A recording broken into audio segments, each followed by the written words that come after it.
दुर्लभ कश्यप अपराध की दुनिया का एक दुखद अध्याय। दुर्लभ कश्यप का नाम उज्जैन और उसके आसपास के क्षेत्रों में एक ऐसा नाम बन गया था जिसे लोग डर, आकर्षण और विवाद से जोड़ते हैं। उसकी कहानी एक साधारण परिवार में जन्मे लड़के की है जिसने गलत दिशा में कदम बढ़ाकर अपराध की दुनिया में अपना नाम बनाया। यह कहानी उस दुश्मनी, हिंसा और समाज के विरोधाभासों की है जिसने दुर्लभ को उज्जैन का एक कुख्यात नाम बना दिया। प्रारंभिक जीवन और पारिवारिक पृष्ठभूमि। दुर्लभ कश्यप का जन्म मध्य प्रदेश के पवित्र नगर उज्जैन में हुआ था। उसका परिवार एक साधारण मध्यम धार्मिकता और मूल्यों में विश्वास रखता था। दुर्लभ का बचपन आम बच्चों की तरह ही शुरू हुआ। वह एक साधारण बच्चे की तरह पढ़ाई करता था और परिवार के साथ खुशहाल जीवन जीता था। लेकिन दुर्लभ बचपन से ही अपने व्यक्तित्व में दूसरों से अलग था। वह न केवल तीव्र बुद्धि का था, बल्कि उसमें नेतृत्व करने की भी अद्भुत अद्भुत क्षमता थी। स्कूल में शिक्षक और साथी उसकी इस प्रतिभा को पहचानते थे, लेकिन उसके स्वभाव में एक अजीब सा विद्रोहीपन भी था। जैसे जैसे वह बड़ा हुआ, उसका झुकाव अनुशासनहीनता की ओर बढ़ता गया। किशोरावस्था आते आते दुर्लभ ने अपने आसपास के माहौल से प्रभावित होकर गलत संगत में समय बिताना शुरू कर दिया।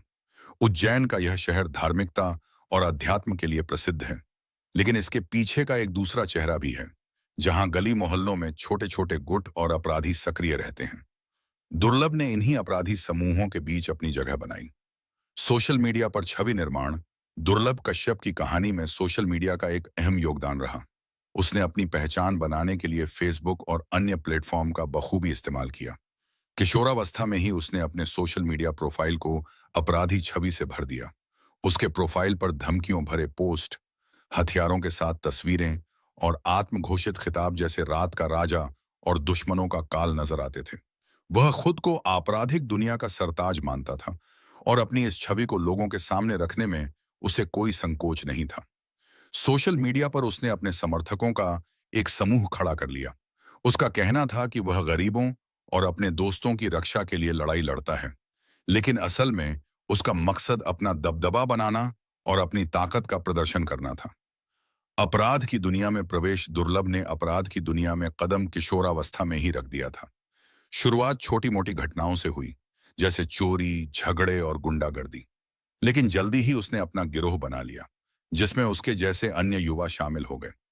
ये सभी लड़के एक ही उद्देश्य से जुड़े थे, इलाके में दबदबा बनाना और पैसा कमाना। विरोधियों को डराने और धमकाने के लिए हथियारों का खुलेआम प्रदर्शन करता था। उसकी ताकत और खतरनाक छवि ने उसे स्थानीय स्तर पर कुख्यात बना दिया। दुश्मनी और खून खराबा। दुर्लभ कश्यप की कहानी में दुश्मनी और खून खराबा हमेशा केंद्र में रहे। उसने न केवल अपने गिरोह को संगठित किया, बल्कि अपने दुश्मनों के खिलाफ हिंसक कार्यवाहियां भी शुरू कर दी। एक घटना में दुर्लभ और उसके गिरोह ने अपने विरोधी गुट के एक सदस्य पर हमला किया। इस घटना के बाद दुर्लभ का नाम उज्जैन के अपराध जगत में तेजी से फैला। यह दुश्मनी यहीं खत्म नहीं हुई। उसके गिरोह और दूसरे गुटों के बीच कई बार खूनी संघर्ष हुए।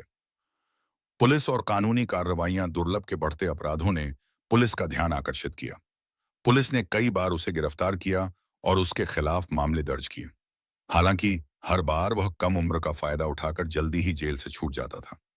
दुर्लभ का नाम उज्जैन और आसपास के क्षेत्रों में इतना कुख्यात हो चुका था कि स्थानीय लोग उससे डरने लगे थे। पुलिस ने उसकी गतिविधियों को रोकने के लिए कई बार अभियान चलाए। मौत और अंत। 7 सितंबर 2020 की रात दुर्लभ कश्यप का जीवन हमेशा के लिए खत्म हो गया। उस रात वह उज्जैन के एक ढाबे पर था, जहां उसका झगड़ा उसके पुराने दुश्मनों से हुआ। यह झगड़ा जल्दी ही हिंसक हो गया और दुर्लभ को गोली मार दी गई।